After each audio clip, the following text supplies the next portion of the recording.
The International Air Transport Association, which is the largest aviation trade industry body in the world. Now, it says for South Africa to rebuild its industry and contribute to jobs, it should consider improving financial support for the industry and integrating the vaccination certificate program with global ones. Our business reporter, Kopano Gumbi, is in Sandton, and she joins us now. A very good afternoon to you, Kopano. Give us a bit of context as to the significance of this particular gathering that's taking place.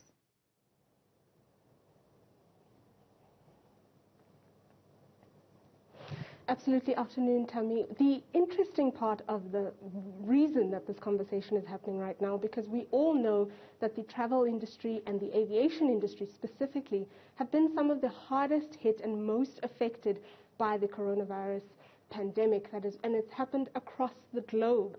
And so the IATA is the international body that is responsible for around 90% of airlines across the country, not just the country, across the globe.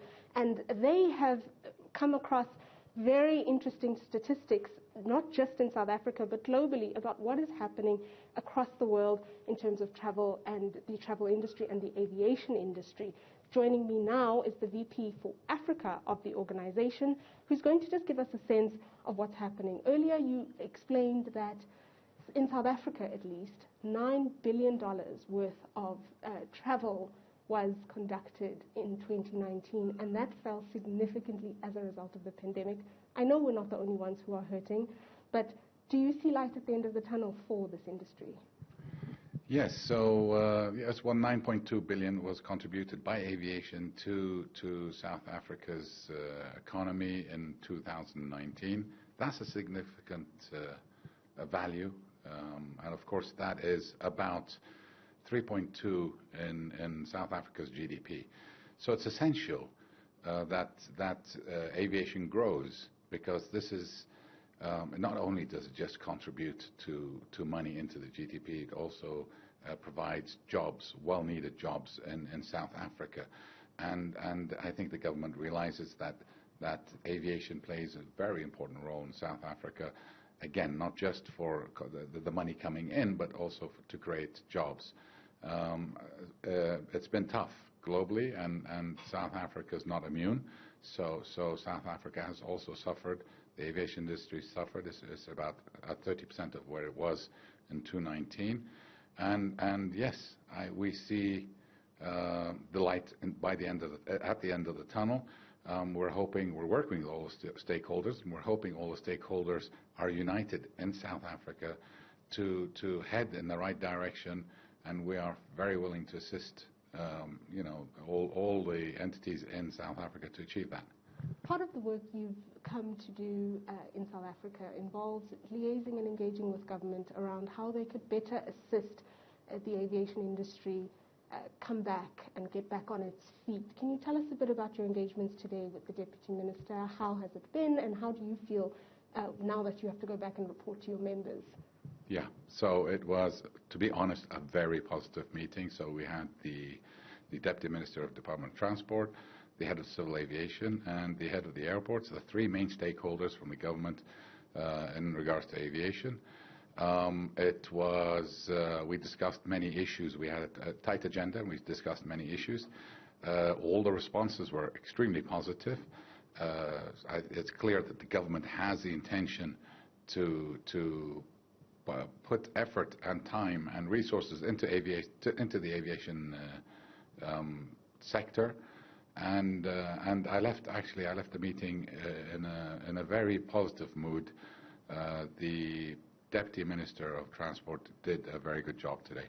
One of the biggest challenges right now that is being experienced is around vaccine passports and how we certify that people are not going to be transporting COVID-19 across the globe in order to just rehabilitate the industry. What is your sense, speaking to your members especially? There's only so much you can do as an aviation body around instituting vaccine mandates, but countries also have to be involved. And I wonder if you engage with national governments around this issue, given, we see in South Africa alone that we've been red listed by the UK, which is a huge travel partner for us, and I'm sure the airlines that travel between the UK and South Africa are also a bit concerned about this.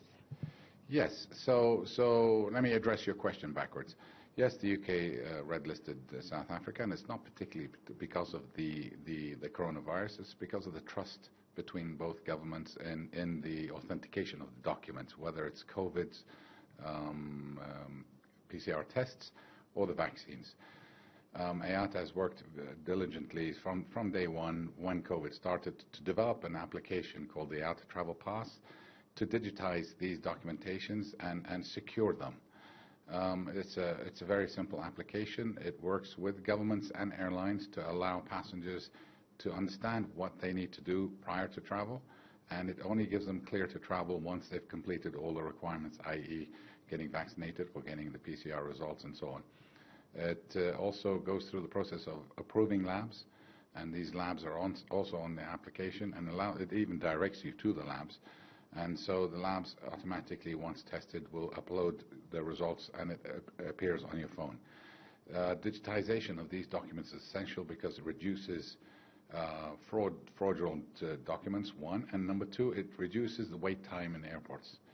Previously, before COVID, it used to take about an hour and a half to start and finish your process within the airport. Today it's taking about 4.5 hours to 5. We're expecting when traffic increases, it can go to 6 to 8 hours in an airport. So it's essential to digitize the documentation and digitize it in a way similar to how the IATA Travel Pass is doing it. Camille, thank you so much for your time. Lots more to unpack there, but we have run out of time for that. That was Mr. Camille Abdouwadi from the International Air Travel